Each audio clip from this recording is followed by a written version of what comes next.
ആറ്റുകാൽ ജ്യോതിശാസ്ത്രം പരിപാടിയിലേക്ക് എല്ലാ മാന്യ പ്രേക്ഷകർക്കും സ്വാഗതം.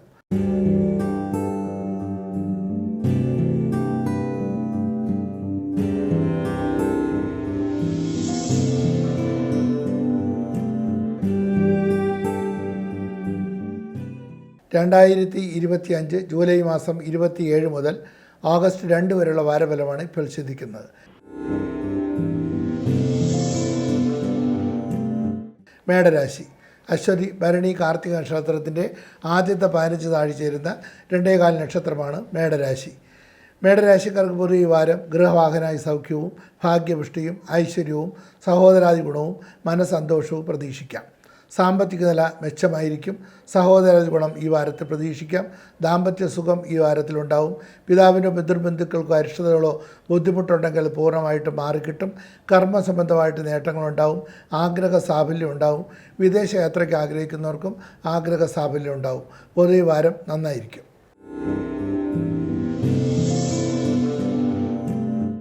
ഇടവരാശി. കാർത്തിക മുക്കാലും രോഹിണിയും മകയിരത്തിൻ്റെ ആദ്യത്തെ 30 നാഴിയെ കൂടി ചേരുന്ന 2.25 നക്ഷത്രമാണ് ഇടവരാശി. ഇടവരാശിക്കാർക്ക് ഈ വാരം ധനപരമായിട്ട് വളരെ അനുകൂലമായിട്ടുള്ള സമയമാണ്. ഉദ്ദേശിക്കുന്ന പല കാര്യങ്ങളിലും വിജയസാധ്യതയുണ്ടാവും. ആരോഗ്യനില മെച്ചമായിരിക്കും. മാതാവിനോ മാതൃബന്ധുക്കൾക്കോ അരിഷ്ടതയുണ്ടാവും. ഉന്നത വിദ്യയ്ക്ക് തടസ്സം വരാതിരിക്കാൻ പ്രത്യേകം ശ്രദ്ധിക്കണം. കലാപരമായി ബന്ധപ്പെട്ട് തൊഴിൽ ചെയ്യുന്നവർക്ക് പുതിയ അവസരങ്ങൾ ലഭിക്കും. മാതൃപിതൃഗുണം ഈ വാരത്തിലുണ്ടാവും. കർമ്മസംബന്ധമായിട്ട് നേട്ടങ്ങളുണ്ടാവും. അപ്രതീക്ഷിതമായിട്ടുള്ള ധനലാഭം ഈ വാരത്തിൽ പ്രതീക്ഷിക്കാം. പുതിയ തൊഴിലവസരങ്ങളൊക്കെ തേടി വരും. ഉന്നത വിദ്യയ്ക്ക് ആഗ്രഹിക്കുന്നവർക്കും ആഗ്രഹ സാഫല്യം ഉണ്ടാവും.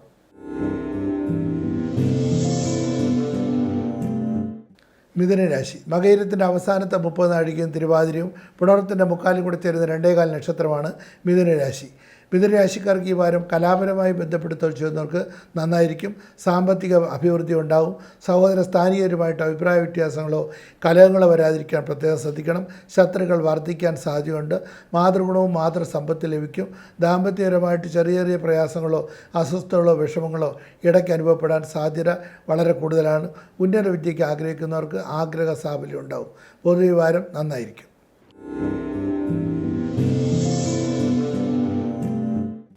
കർക്കിടരാശി.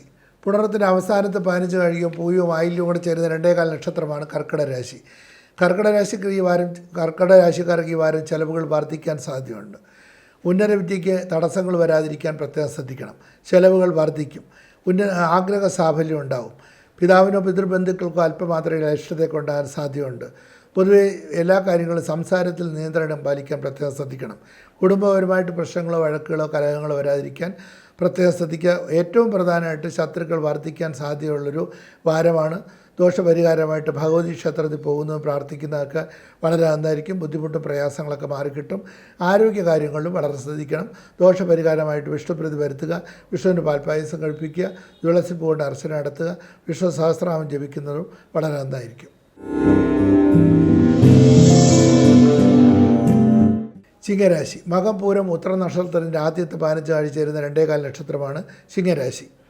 ചിങ്ങരാശിക്കാർക്ക് ഈ വാരം ദാമ്പത്യ സുഖക്കുറവും ബന്ധുജന വിരോധവും ശാരീരിക ക്ലേശങ്ങളും ശത്രുദോഷങ്ങളും അലച്ചിലും അനുഭവപ്പെടാൻ സാധ്യതയുണ്ട്. ആരോഗ്യപരമായിട്ട് അത്ര നല്ല സമയമല്ല. എങ്കിലും സാമ്പത്തിക നില മെച്ചമായിരിക്കും. ഉന്നത വിദ്യയ്ക്ക് അനുകൂലമായിട്ടുള്ള സമയമാണ്. ഗൃഹവാഹനായി സൗഖ്യം പ്രതീക്ഷിക്കാം. സന്താന ഗുണം ഈ വാരത്തിലുണ്ടാവും. ഉദ്ദേശിക്കുന്ന പല കാര്യങ്ങളും വിജയസാധ്യത ഉണ്ടാവും. മുൻകോപം പിടിവാശി കഴിയുന്ന കുറയ്ക്കണം. ആവശ്യമില്ലാത്ത കാര്യങ്ങളൊക്കെ സംസാരിച്ച് കുടുംബ വഴക്കുകളോ കലഹങ്ങളോ പ്രശ്നങ്ങളോ വരാതിരിക്കാൻ പ്രത്യേകം ശ്രദ്ധിക്കുക. ദോഷപരിഹാരമായിട്ട് സർപ്പപ്രീതി വരുത്തുക. ഭഗവതി ക്ഷേത്രത്തിൽ പോകുന്നത് പ്രാർത്ഥിക്കുന്നതൊക്കെ വളരെ നന്നായിരിക്കും. ബുദ്ധിമുട്ട് പ്രയാസങ്ങളൊക്കെ മാറി ഐശ്വര്യം ഉണ്ടാവും.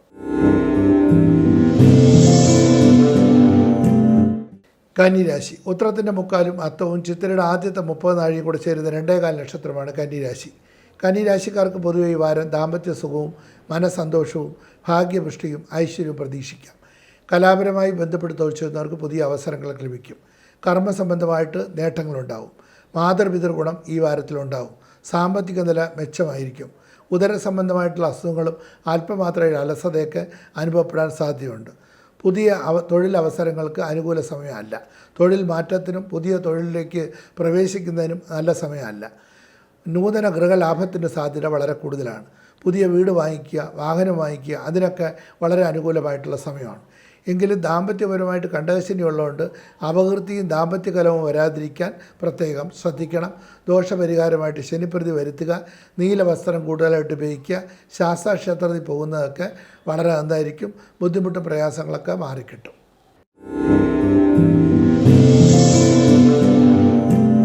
തുലാം രാശി. ചിത്രയുടെ അവസാനത്തെ 30 നാഴികയും ചോദ്യവും വിശാഖത്തിൻ്റെ മുക്കാലും കൂടെ ചേരുന്ന 2.25 നക്ഷത്രമാണ് തുലാം രാശി. ഭാഗ്യപുഷ്ടിയും ഐശ്വര്യവും സൽകീർത്തിയും സമ്പത്തും മനസ്സന്തോഷവും കർമ്മപുഷ്ടിയും നിറഞ്ഞൊരു നല്ല വാരമാണ് ഈ വാരം. ഉദ്ദേശിക്കുന്ന പല കാര്യങ്ങളിലും വിജയസാധ്യത ഉണ്ടാകും. ബിസിനസ്സുകാർക്ക് വളരെ അനുകൂലമായിട്ടുള്ള സമയമാണ്. സന്താനങ്ങളാൽ മനസ്സമാധാനക്കുറവോ വിട്ടു നിൽക്കേണ്ട അവസ്ഥകളോ എന്തെങ്കിലും ചെറിയ അഭിപ്രായ വ്യത്യാസങ്ങളോ ഉണ്ടാകാൻ സാധ്യതയുണ്ട്. സഹോദരാദി ഗുണം പ്രതീക്ഷിക്കാം. ഭാഗ്യപുഷ്ടി അനുഭവപ്പെടും. എല്ലാ വിധത്തിലും ഐശ്വര്യം നിറഞ്ഞൊരു നല്ല വാരമായിരിക്കും ഈ വാരം. പിതൃഗുണം ഈ വാരത്തിൽ പ്രതീക്ഷിക്കാം. പിതൃ സമ്പത്ത്, പിതൃഗുണം ഈ വാരത്തിലുണ്ടാവും.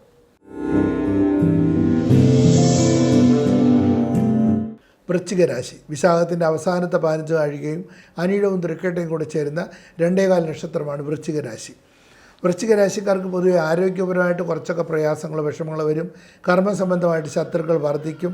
ഉന്നത വിദ്യയ്ക്ക് ആഗ്രഹിക്കുന്നവർക്ക് ആഗ്രഹ സാഫല്യം ഉണ്ടാവും. മാതാവിനോ മാതൃബന്ധുക്കൾക്കോ അരിഷ്ടം ഉണ്ടാവും. ഏത് കാര്യം ഇറങ്ങിക്കഴിഞ്ഞാലും ചെറിയ തടസ്സങ്ങളൊക്കെ ഉണ്ടാകാൻ സാധ്യത വളരെ കൂടുതലാണ്. എല്ലാ കാര്യങ്ങളും വളരെ ശ്രദ്ധിക്കുക. ഗൃഹവാഹനാദി ഗുണം പ്രതീക്ഷിക്കാം. മുൻകോപം പിടിവാശി കഴിയുന്ന കുറയ്ക്കുന്നത് വളരെ നന്നായിരിക്കും. ദോഷപരിഹാരമായിട്ട് വിഷ്ണുപ്രീതി വരുത്തുക, വിഷ്ണുവിന് പാൽപ്പായസം കഴിപ്പിക്കുക, തുളസിപ്പൂ കൊണ്ട് അർച്ചന നടത്തുക, വിഷ്ണു സഹസ്രനാമം ജപിക്കുന്നതൊക്കെ വളരെ നന്നായിരിക്കും.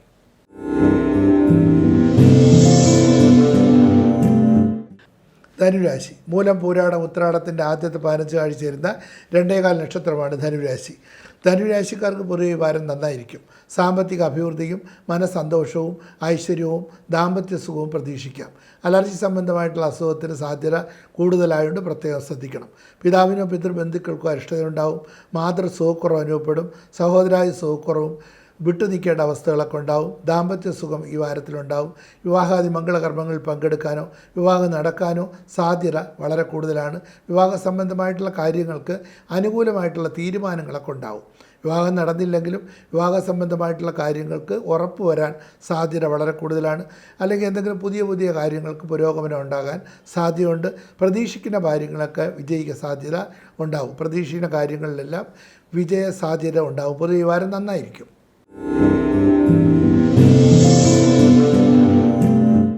മകരരാശി. ഉത്രാടത്തിൻ്റെ മുക്കാലും തിരുവോണവും അവിട്ടത്തിൻ്റെ ആദ്യത്തെ 30 നാഴികയും കൂടെ ചേരുന്ന 2.25 നക്ഷത്രമാണ് മകരരാശി.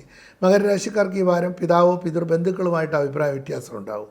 അലർജി സംബന്ധമായിട്ടുള്ള അസുഖങ്ങൾ വരും. ദാമ്പത്യ സുഖക്കുറവുണ്ടാവും. ദാമ്പത്യ കലഹം വരാതിരിക്കാൻ പ്രത്യേകം ശ്രദ്ധിക്കണം. സഹോദരാദി ഗുണം ഈ വാരത്തിലുണ്ടാവും. സന്താന ഗുണം പ്രതീക്ഷിക്കാം. ആഗ്രഹ സാഫല്യം ഉണ്ടാവും. ആരോഗ്യകാര്യങ്ങളിൽ വീഴ്ചകളും മുറിവുകളും അപകടങ്ങൾ ഉണ്ടാകാതിരിക്കാൻ പ്രത്യേകം ശ്രദ്ധിക്കുക. കർമ്മസംബന്ധമായിട്ട് നേട്ടങ്ങളുണ്ടാവും. ഭാഗ്യപുഷ്ടി അനുഭവപ്പെടും. ഉദ്ദേശിക്കുന്ന പല കാര്യങ്ങളിലും വിജയസാധ്യത ഉണ്ടാവും. പൊതുവെ ഈ വാരം വാദസംബന്ധമായിട്ടുള്ള അസുഖങ്ങളോ കാലുവേനയോ നടുവേനയോ ഒക്കെ ഉള്ളവർക്ക് അതിൽ നിന്നൊരു മോചനം പ്രതീക്ഷിക്കാം. ഇനി ദാമ്പത്യപരമായിട്ടായിരുന്നാലും അതിൽ നിന്നൊരാശ്വാസം ഈ വാരത്തിലുണ്ടാവും. കുംഭരാശി. അവിട്ടത്തിന് അവസാനത്തെ 30 നാഴികയും ചതയവും പൂരിടായുടെ മുക്കാലും കൂടി ചേരുന്ന 2.25 നക്ഷത്രമാണ് കുംഭരാശി. കുംഭരാശിക്കാർക്ക് ഈ വാരം പൊതുവെ നോക്കിക്കഴിഞ്ഞാൽ ദാമ്പത്യപരമായിട്ട് അത്ര നല്ലതല്ല. മുൻകോപം പിടിവാശം കഴിയുന്നത് കുറയ്ക്കണം. ആവശ്യമില്ലാത്ത കാര്യങ്ങളൊക്കെ സംസാരിച്ച് വഴക്കുകളോ കലഹങ്ങളോ വരാതിരിക്കാൻ ശ്രദ്ധിക്കണം. മുൻകോപം കുറയ്ക്കണം. പ്രധാനമായിട്ട് ദേഷ്യം കുറയ്ക്കണം. സംസാരം നിയന്ത്രിക്കണം. എങ്കിലും ഭാഗ്യപുഷ്ടി അനുഭവപ്പെടും. സന്താന ഗുണം പ്രതീക്ഷിക്കാം. ഉന്നത വിദ്യയ്ക്ക് ആഗ്രഹിക്കുന്നവർക്ക് ആഗ്രഹ സാഫല്യം ഉണ്ടാവും. മാതൃപിതൃ ഗുണം ഈ വാരത്തിലുണ്ടാവും. സ്വന്തമായിട്ട് ബിസിനസ്സൊക്കെ ചെയ്യുന്നവർക്ക് വളരെ അനുകൂലമായിട്ടുള്ള സമയമാണ്. പുതിയ പുതിയ പ്രവർത്തനങ്ങൾക്കെല്ലാം അനുകൂല സമയമാണ്. കൂട്ട് ബിസിനസ്സിന് അത്ര നല്ല സമയമല്ല. വളരെ ആലോചിച്ച ശേഷം മാത്രം ചെയ്യണം. ആരെയും പൂർണ്ണമായിട്ട് വിശ്വസിക്കാതിരിക്കാൻ പ്രത്യേകം ശ്രദ്ധിക്കണം. ദോഷപരിഹാരമായിട്ട് ഭഗവതി ക്ഷേത്രത്തിൽ പോകുന്നതും പ്രാർത്ഥിക്കുന്നതും ചൊവ്വാഴ്ച ദിവസം കിടാവിളക്കിൽ നല്ലെണ്ണ ഒഴിച്ച് പ്രാർത്ഥിക്കുന്നതൊക്കെ വളരെ നന്നായിരിക്കും. ചുവപ്പ് പുഷ്പം കൊണ്ട് അർച്ചന നടത്തുക. ചുവപ്പ് വസ്ത്രം കൂടുതലായിട്ട് ഉപയോഗിക്കുന്നതും മാറ്റമുണ്ടാവും.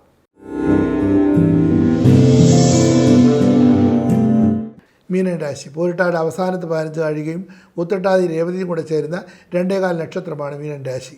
മീനൻ രാശിക്കാർക്ക് സ്വന്തമായിട്ട് വീട് വയ്ക്കുന്നതിനും വാഹനം വാങ്ങിക്കുന്നതിനും പുതിയ വീട്ടിൽ പ്രവേശനത്തിനും അതുപോലെ പുതിയ വാഹനം വാങ്ങിക്കുന്നതിനൊക്കെ വളരെ അനുകൂലമായിട്ടുള്ള സമയമാണ്. സ്വന്തമായിട്ട് വാഹനം വാങ്ങിക്കുമ്പോൾ ന്യൂമറോളജി പ്രകാരം സംഖ്യാ ജ്യോതിഷ പ്രകാരം അവരുടെ ഭാഗ്യ നമ്പർ തിരഞ്ഞെടുത്ത് ആ നമ്പറിലുള്ള വാഹനം വാങ്ങിക്കാൻ പ്രത്യേകം ശ്രദ്ധിക്കണം. ചിലപ്പോൾ ജനിച്ച തീയതി അനുസരിച്ചോ അല്ലെങ്കിൽ തീയതിയും മാസവും വർഷവും കൂടെ തമ്മിൽ കൂട്ടി കിട്ടുന്ന സംഖ്യയോ അവരുടെ ഭാഗ്യ നമ്പറായിട്ട് തിരഞ്ഞെടുക്കാം.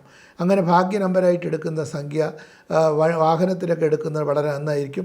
ഏതെങ്കിലും നമ്മൾ റൂമിലൊക്കെ താമസിക്കുമ്പോൾ ലോഡ്ജിലൊക്കെ പോയി താമസിക്കുമ്പോൾ ഒക്കെ ലക്കി നമ്പറുള്ള റൂമിലൊക്കെ താമസിക്കുകയാണെങ്കിൽ പുതിയ പ്രവർത്തനങ്ങൾക്കെല്ലാം വളരെ നല്ലതാണ്. ഉദാഹരണം ചിലർ റൂമൊക്കെ എടുത്തായിരിക്കും സിനിമ തിരക്കഥ എഴുതുക, അല്ലെങ്കിൽ സിനിമാ രംഗമായിട്ട് ബന്ധപ്പെട്ട കലാപരമായിട്ടുള്ള കാര്യത്തിന് മറ്റ് പ്രവർത്തനങ്ങൾക്കെല്ലാം അവരുടെ മേഖലകളെല്ലാം ചിലപ്പോൾ ഏതെങ്കിലും ലോഡ്ജിലായിരിക്കും. അപ്പോൾ 9-ാം തീയതിയാണ് ജനിച്ചതെങ്കിൽ 9 എന്നുള്ള നമ്പർ വരുന്ന ഭാഗ്യ നമ്പറുള്ള മുറികളൊക്കെ എടുത്തു കഴിഞ്ഞാൽ അവർക്ക് ചിലപ്പോൾ ഐശ്വര്യപ്രദമായിട്ട് തോന്നാം. അതുപോലെ വാഹനം ഓടിക്കുന്നതും ന്യൂമറോളജി പ്രകാരം നോക്കി നമ്പർ എടുക്കുന്നതൊക്കെ വളരെ നന്നായിരിക്കും. തമ്മിൽ കൂട്ടുമ്പോൾ ആ സംഖ്യ വരുന്നത് വളരെ നല്ലതാണ്. ജനന തീയതിയോ അല്ലെങ്കിൽ കൂട്ടുതുകയോ വരുന്നതൊക്കെ നന്നായിരിക്കും. അതുപോലെ ചില ആൾക്കാർ എത്ര ശ്രമിച്ചാലും പേരൊക്കെ നോക്കുമ്പോഴത്തേക്ക് എത്ര വിദ്യാഭ്യാസം ഉണ്ടെങ്കിലും ജോലി കിട്ടാതിരിക്കുക, വിവാഹം നടക്കാതിരിക്കുക, തടസ്സങ്ങളുണ്ടാകുന്ന ഒരുപാട് പേരുണ്ട്. ജീവിതത്തിൽ മൊത്തം തടസ്സങ്ങൾ അനുഭവപ്പെടുന്ന ധാരാളം പേര്. അങ്ങനെയുള്ളവർക്കെല്ലാം ന്യൂമറോളജി പ്രാക്ടിക്കലായിട്ട് നോക്കുന്നത് വളരെ നന്നായിരിക്കും. തടസ്സങ്ങളൊക്കെ മാറിക്കിട്ടും, ബുദ്ധിമുട്ടുകളൊക്കെ മാറിക്കിട്ടി ഐശ്വര്യം ഉണ്ടാവും. ഒരു ശനിപ്രതി വരുത്തുക, നീലവസ്ത്രം കൂടുതൽ ഉപയോഗിക്കുക, ബുദ്ധിമുട്ടെല്ലാം മാറി ഐശ്വര്യം ഉണ്ടാവും.